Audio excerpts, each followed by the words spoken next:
एक रिपोर्ट आई है हमारे देश के लोकतंत्र के लिए, अमेरिका से आई है। एक गैर सरकारी संगठन जिसने अमेरिका के लोकतंत्र की भी आलोचना की है और भारत के लोकतंत्र की भी आलोचना की है। इस रिपोर्ट ने कहा है कि नरेंद्र मोदी सरकार आ जाने के बाद से इस देश के अंदर लोकतांत्रिक मूल्यों का हनन हुआ है, चाहे वो तबलीगी जमात को लेकर हो, चाहे शाहीन बाग को लेकर हो, चाहे तमाम तरीके से सामाजिक कार्यकर्ता हों, अध्यापक हों, प्रोफेसर हों, जो व्यक्ति सरकार के खिलाफ बोलते हैं उनको जेल में ठूंस दिया जाता है। इनकी वजह से भारत में आंशिक लोकतंत्र रह गया है, आंशिक आज़ादी रह गई है। यह रिपोर्ट कल सामने आई और ऐसी बात नहीं है कि अमेरिका की संस्था ने यह रिपोर्ट पेश की है तो वह देश की दुश्मन होगी, नहीं, उसने अपने देश की भी आलोचना की है। तो इस रिपोर्ट से और आज की इस वीडियो से क्या संबंध है? आपको पता है कि कुछ अभिनेताओं, डायरेक्टर्स, उन पर इनकम टैक्स की रेड पड़ी है। उनमें जो प्रमुख नाम है वो है तापसी पन्नू और अनुराग कश्यप। उनके घर पर, उनके ऑफिस पर और उनके जो प्रोडक्शन हाउस हैं उन पे करीब 22 लोकेशंस हैं बम्बई और पुणे में, उन पर जो इनकम टैक्स की रेड है वो पड़ी है और उसमें कुछ खुलासे हुए हैं, जो कि कल एक स्टेटमेंट जारी करके बताया गया कि इन अभिनेताओं की यहाँ 300 करोड़ का ऐसा लेन देन है जो कि संदेहास्पद है, संदिग्ध है, वो इनकम टैक्स के दायरे में आता है और उनको लगता है कि ये इनकम टैक्स इसका दिया नहीं गया है। और तापसी पन्नू के लिए भी इस स्टेटमेंट में बात कही गई है। अनुराग कश्यप के बारे में कहा गया है कि 300 करोड़ की ऐसी संपत्ति है जो कि इनकम टैक्स के दायरे में आती है, उसमें कुछ गड़बड़ दिखलाई पड़ती है, जांच जारी है। अब बात करें मीडिया की तो आपको पता है कि ये जो आंकड़ा है संपत्ति का अनुराग कश्यप का, वह अलग अलग देखने को मिल रहा है।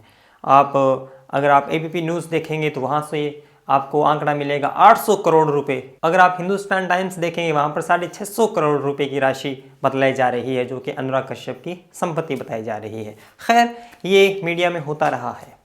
अब इसके बाद भी कुछ सवाल उठ रहे हैं। सवाल ये है कि तापसी पन्नू पर, अनुराग कश्यप पर ये जो रेड डाली गई है ये दरअसल सरकार से मुखालफत करने का परिणाम है, क्योंकि अनुराग कश्यप, तापसी पन्नू और बहुत से डायरेक्टर्स हैं जो लगातार सरकार की नीतियों का विरोध कर रहे हैं, आलोचना करते हैं, समय समय पर ट्वीट।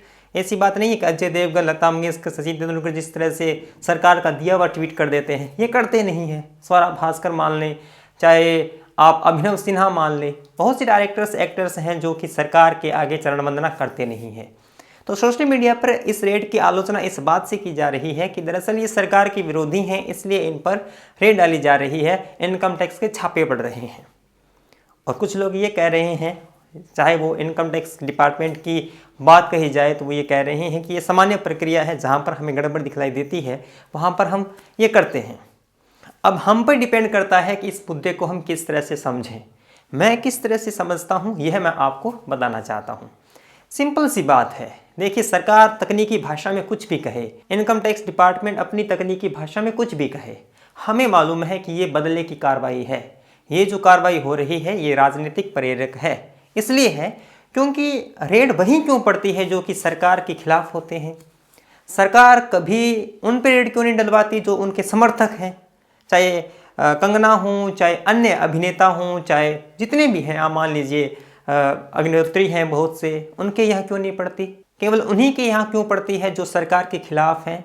तो सिंपल सी बात है, चुन चुन के सरकार दरअसल उन पर हमला कर रही है, उनको डराने की, धमकाने की कोशिश कर रही है। अब दूसरी बात सामने निकल कर ये आई है कि वहाँ कुछ गड़बड़ दिखलाई पड़ रही है।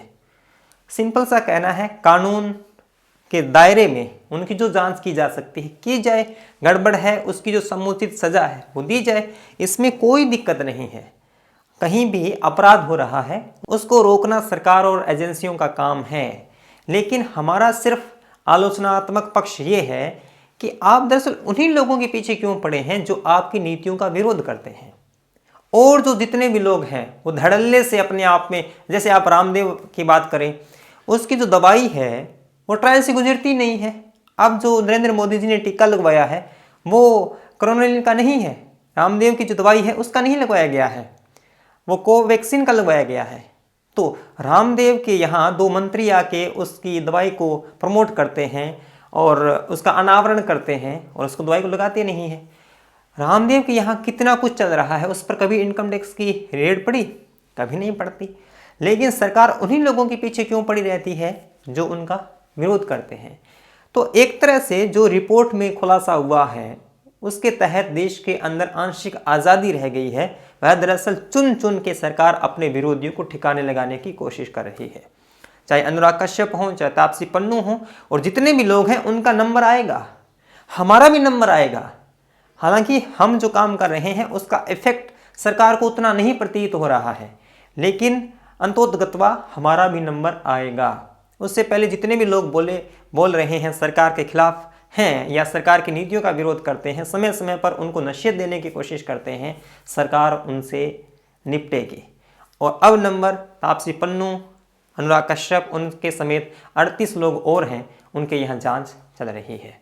तो यह एक तरीका है सरकार का कि वो अब देखिए, ना तो सुधीर चौधरी पर कभी रेड पड़ेगी, न कभी जी न्यूज़ पे पड़ेगी, न रिपब्लिक भारत पे पड़ेगी। अब देखिए रिपब्लिक भारत के जो एंकर हैं अर्णव गोस्वामी, उन्होंने उनकी चैट से कितना कुछ बड़ा खुलासा हुआ है। क्या सरकार ने एक बयान भी दिया है? क्या सरकार की तरफ से एक भी पक्ष आया है कि वो पुलवामा में शहीद हुए जवानों पर खिल्ली कैसे उड़ा सकता है? नहीं आएगा। तो यह एक तरीका है। अब अगर इतनी ही न्याय की बात कर रहे हैं तो न्याय वहां कहां चला जाता है? तो सिंपल सी बात है, विरोधियों को ठिकाने लगाना है। ये वीडियो आपको कैसा लगा ज़रूर बताएं। आप मुझे सपोर्ट करें पेटीएम, पेपाल, पेटीएम, फ़ोनपे और चैनल की सदस्यता लेकर। मिलेंगे अगले वीडियो में, तब तक के लिए धन्यवाद। सब्सक्राइब कीजिए कुमार शाम यूट्यूब चैनल को और बेल आइकन भी दबाना न भूलें।